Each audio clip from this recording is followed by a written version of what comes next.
પંચમહાલ જિલ્લાના શહેરા ખાતે કેશવ ગ્રાઉન્ડમાં મુખ્યમંત્રી ભૂપેન્દ્રભાઈ પટેલના વરદ હસ્તે ખાતમુહૂર્ત અને લોકાર્પણ કરાવ્યું. પંચમહાલ જિલ્લાના શહેરા ખાતે ₹732 કરોડના ખર્ચે બનનારા 112 વિકાસ કામોનું લોકાર્પણ અને ખાતમુહૂર્ત કરવામાં આવ્યું.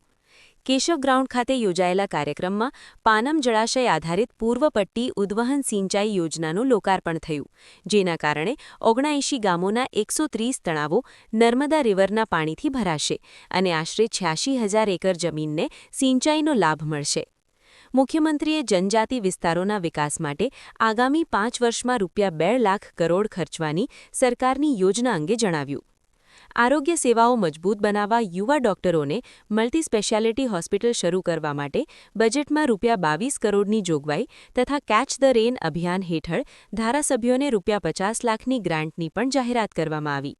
કાર્યક્રમમાં પ્રભારી મંત્રી રમેશભાઈ કટારા, શહેરાના ધારાસભ્ય જેઠાભાઈ ભરવાડ સહિત જિલ્લા પંચાયત પ્રમુખ રેણુકાબેન ડાયરા, સાંસદ રાજપાલસિંહ જાદવ, રાજ્યસભાના સાંસદ જશવંતજી પરમાર, નિમિષાબેન સુથાર, જયદ્રથસિંહ પરમાર, ફતેહસિંહ ચૌહાણ, ભારતીય જનતા પાર્ટીના પ્રમુખ મયંકભાઈ દેસાઈ અને વહીવટી અધિકારીઓ હાજર રહ્યા હતા.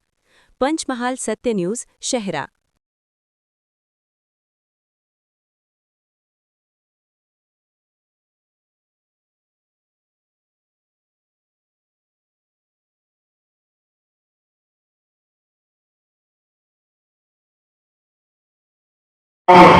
લોકાર્પણ શુભ અવસર કરવામાં આવેલ છે. આજ રોજ વિવિધ વિકાસના કામોના લોકાર્પણને ખાતમુહૂર્ત, જેમાં મુખ્યત્વે નર્મદા જળ સંપત્તિ, પાણી પુરવઠા અને ગટર વિભાગના 427 કરોડના કામો, માર્ગ અને મકાન વિભાગના 176 કરોડના કામો, શહેરી વિકાસ વિભાગના 67 કરોડના કામો, શિક્ષણ વિભાગના હું હૃદયપૂર્વક સ્વાગત કરું છું, અભિવાદન કરું છું.